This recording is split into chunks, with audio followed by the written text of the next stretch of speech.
Hey besties, it's Becca. In today's video we are doing my ECV turning of the baby experience at 37 weeks pregnant, and I'm just going to talk about what happened because it happened yesterday. I'm in a lot of pain right now, so I feel like it's important to make these kind of videos and document it because it really helps other people understand what they're really getting into in my experience. So let's get right into the video right now. So as you guys know, I went for my ECV, what was the turning of the baby. It is so traumatic to what I experienced, and the pain is definitely like a 9 out of 10.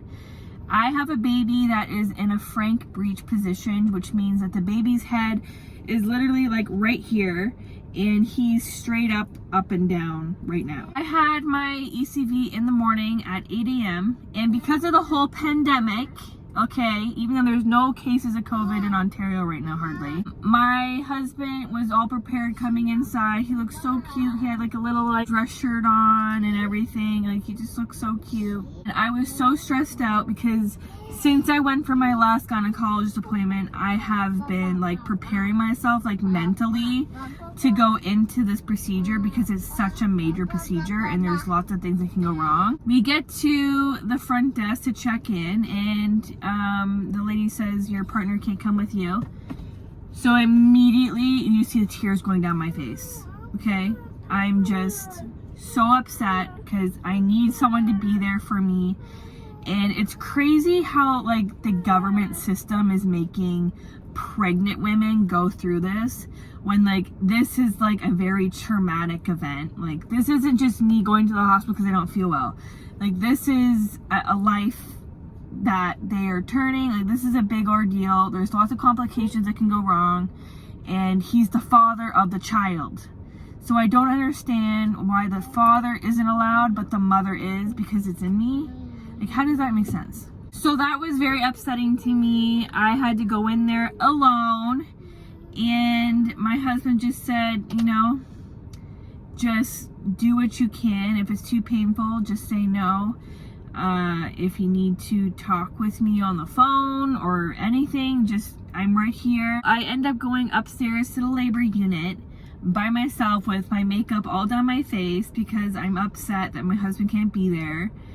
And I'm a big baby because, you know, I've had a miscarriage and I had a lot of complications with Kylie. So I didn't want, like, this is just, you know, I'm scared, okay? I don't care what any mother says, and they judge me for being a crybaby, for not, like, having my husband there, but I'm scared. I only got told that my baby was breeched, like, when I was 36 or 35 weeks. So I never thought that this would happen to me. And of course everyone wants to have a support system helping you, holding your hand, making sure that you're okay, getting you through it. So I go upstairs and I get checked in. They take my blood. I think it was like 3 vials they took from me, and they gave me an IV for water to keep me hydrated, and then in case they need to stick something else in there if there's an emergency C-section. And then I also got laughing gas with the procedure. I was in there for probably like 6 hours, okay? And the whole actually turning of the baby took about 10 minutes. It was very unsuccessful, okay? And it's really, I was really depressed after I got out of it because I kind of felt like, well, you know, I failed. I couldn't do it. Like, what is wrong with me? I don't know. I just felt like this big cloud over my head. I had 2 female doctors and they were trying to turn the baby. And since my baby's in a frank position, his head is up here. So I have a lot of bruising up like here below my boobs because they couldn't get him to turn. And they tried 2 times. They wouldn't do it a 3rd time because he's wedged into my pubic bone. Like, really wedged in. Like, he wasn't even turning a little bit, and It was very traumatizing, okay? I was screaming the F word, and it's like I was in birth, okay? Like, the pain is a 9 out of 10 for me. And it felt like I was delivering a baby. It was very painful. It felt like they were gutting out my baby out of my stomach, basically. I don't know if that's like too like gory to say, but it was just so painful. And I guess everyone reacts to it differently. Like, some people have a really high tolerance to pain. I certainly don't. Like, I would rather, that's why I got an epidural for my first pregnancy. But it was very scary. And the doctor didn't want to try a third time just because it didn't work 2 times. After she tried, she explained it to me, and she just said, well, you have 2 options. It's either you give birth with the baby in a breech position, or you have C-section. So I was crying after it happened. I was just full of emotions, also pregnancy hormones too. I'm in a lot of pain right now. The next day, after I got out of the procedure, I was in pain, okay? I was already bruising, and I feel like that's normal because I've seen a lot of women on YouTube that got it, that had a lot of bruising. But I'm in a lot of pain the next day right now, and like, I can't even sit up without trying to like hold on to something. Like, I'm screaming. I feel like my lightning in my pubic bone is like even more strong. The baby's kicking more. I feel like I would have a lot of guilt if I didn't try. And I'm the type of person that, like, I don't want to take your word. I want to do it and see for myself. And I did, because I know if I went for a C-section, I would be like, well, what if I just tried that turning of the baby and it would have worked? The doctor ended up telling me that because I have a small frame and my stomach is tiny, like, I don't have a lot of loose skin, it's very tight,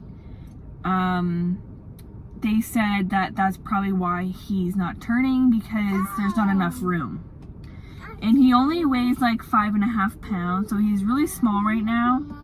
He was really wedged in there, and he's not going anywhere. So the doctor said there's a low chance for the baby to turn on its own because I am 37 weeks. So I'm going to be getting a C-section.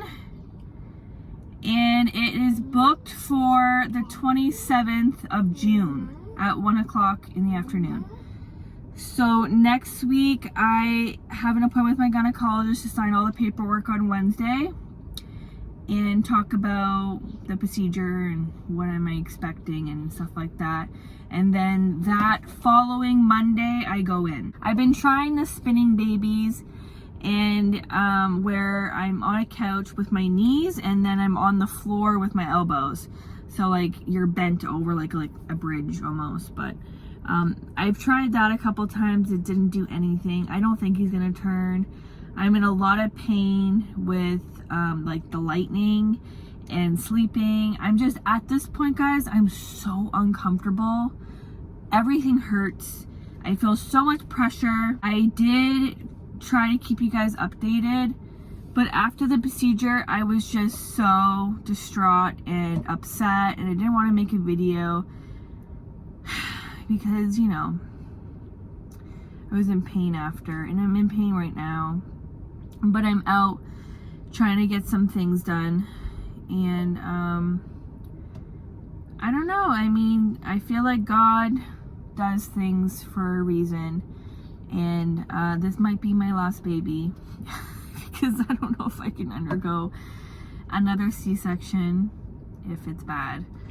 I'm scared for the recovery of a C-section. My mom had 3, so she tells me everything about a C-section. I obviously want to do what's best for the baby and make sure the baby is my #1 priority with being healthy and coming out perfect. And yeah, so that is an update on what's been happening. I know I haven't been posting like I usually do. It's been crazy, guys. My life right now, like, before I went in this procedure, I was rushing to get formula. I was rushing to like get all like the last minute stuff, like diaper rash cream, like diapers, like more diapers, like toys, and like strollers, playpens. I was just rushing to get that all done. So now I can actually kind of relax and kind of heal after this big traumatic event that happened. I am so thankful for you guys for the support that I had, because I can't tell you how many messages I got with supporting me going through this procedure. And actually, when I was in the bed at the hospital, my husband wasn't there, so I was reading my comments off of my Instagram and also my YouTube, and it was like making me emotional, because I was like, yeah, I can do this, I can do it. And well, we did it, but it didn't work. But thank you guys for being there, because it really did make a difference. Besties always come through when you need them, right? Other than that, I had a great teen experience with looking nice with my hair color in the hospital, because I thought, well, what if something goes wrong? Then, you know, at least I have nice hair. That's all that matters to me. As long as I don't have roots and my hair is white and with T18, that's all that matters. I love you guys. And I'm just trying to take care of myself and my family before I start jumping the gun too fast, because you guys know I always go too much and too hard sometimes. Hope to see you guys in my next freaking video. Bye guys.